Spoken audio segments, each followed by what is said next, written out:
Hi guys, it's Enda here from TrendSpotter. Just a quick overview of what the TrendSpotter indicator does. First of all, it's an indicator that you plug in and it works on the Tradingview platform.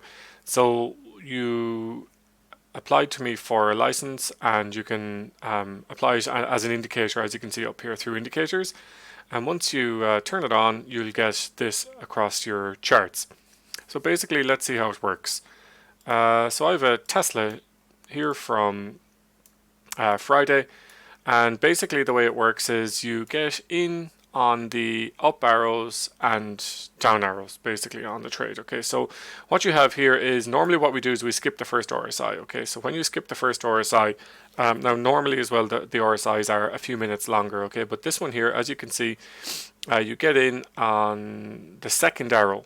So you get in the second arrow here with the Psar on the bottom and this green background and a green trend meter. So that is actually, it's the third arrow you get in here, as you can see.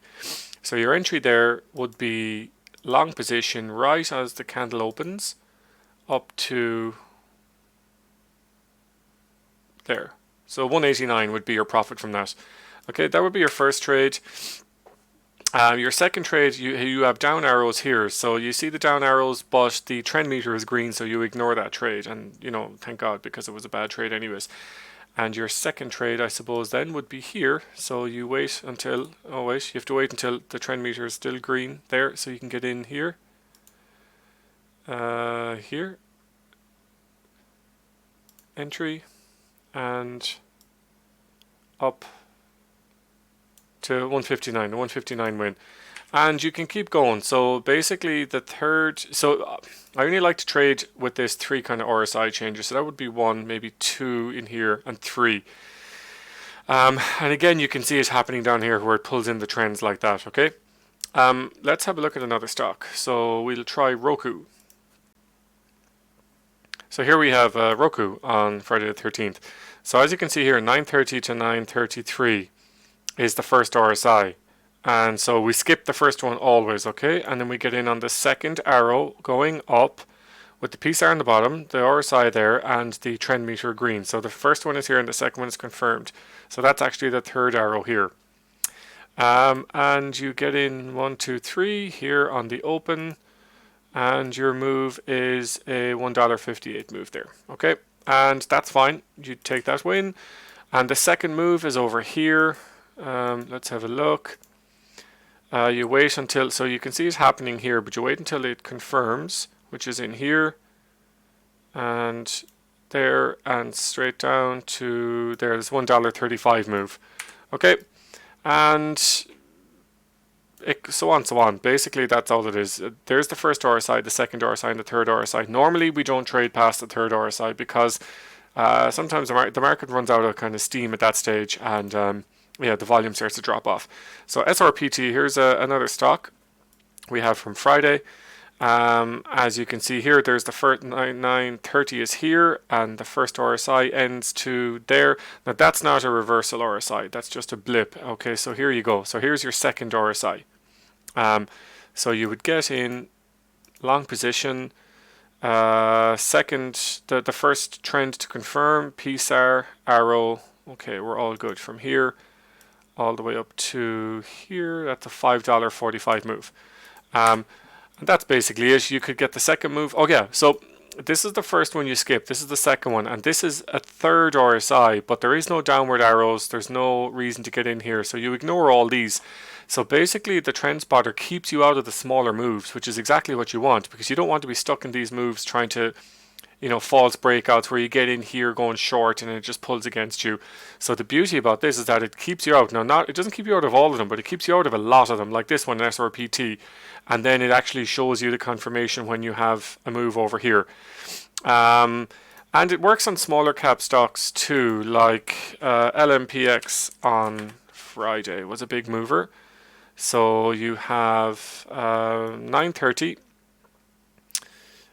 Which is here. So there's 9:30. There's the first RSI you ignore, and the second one is here. There's your confirmation down here, and your green arrow. And well, I'm cherry picking here now with LMPX because that was a spectacular mover. But yeah, that was a was a $15 move, okay, but it still worked. I mean, there's no problem with it, and I'm going to show you a small under $10 TCCO on Friday made a move, and you can pick these up any chat room on the internet that's going through the high volume movers, pre-market highs up 3.5%, any of that kind of stuff. You can pick up these stock names, but here's TCCO. This is a very low cap, well, a low cap or small cap stock. It's under $7. So 930 to 31, that's not really a move in there. And even though you see these arrows pointing down, the Psar is under it. So Psar under means you're going long, and Psar over means you're going short. But you see the green trend down here. So the green trend will keep you out of this short move. So here's your green trend into your long move. So as you can see here, green, and your second arrow, which is here, and your move is a 64-cent move. Now 64 cents doesn't sound like a lot, but on a stock that's $6.90, you know, you could buy a couple of thousand shares of that, and your spread won't be, you won't get the full 64 cents. You might get, you know, 50 cents of that, but a couple of thousand shares at 50 cents, you know, it's a nice mover. And again, especially with these ones, and you can see from Warrior Trading, you know, they don't hang around all day. Ross trades these and they're gone once the momentum kicks in and dissipates. And let's try one more, Netflix here. So Netflix is a good one because Netflix is a grinder. It kind of works all the time. So we can pick any day here. I'm just going back a day here. This is Thursday. So here you are, 9:30. This thing just took off out of the gate at 9:30. So it takes off here. You can get in on any pullback, but if you ignore the first RSI, there's your second RSI. So this is going to show you how the trend meter keeps you out of chop. So this is chop here, okay, so look, it's not really moving. Well, it is moving about $1, but you know, where's your entry? It's telling you to get in, but the trend meter is keeping you out. And then it's going long, but there's no real kind of movement in it. And then short again, and there's one blip there, but it's not confirmed because by the time it moves one, it goes back to green. And then you're into your green again, where you can go long here. And this is a small win, but this was a very, very difficult day. And so this is what you'd call like a consolidating sideways day. And even the trend meter manages to get you 71 cents on that. And that's if you were being really, really cautious and ignoring following the rules exactly, I suppose. And if you didn't get in on the first one, now the rules are you don't, because there was no reversal on it, but that's fine. You know, I mean, if you got 71 cents as well, you'd be happy with that. So that's basically how the trend meter works. If you have any questions or comments, leave them below.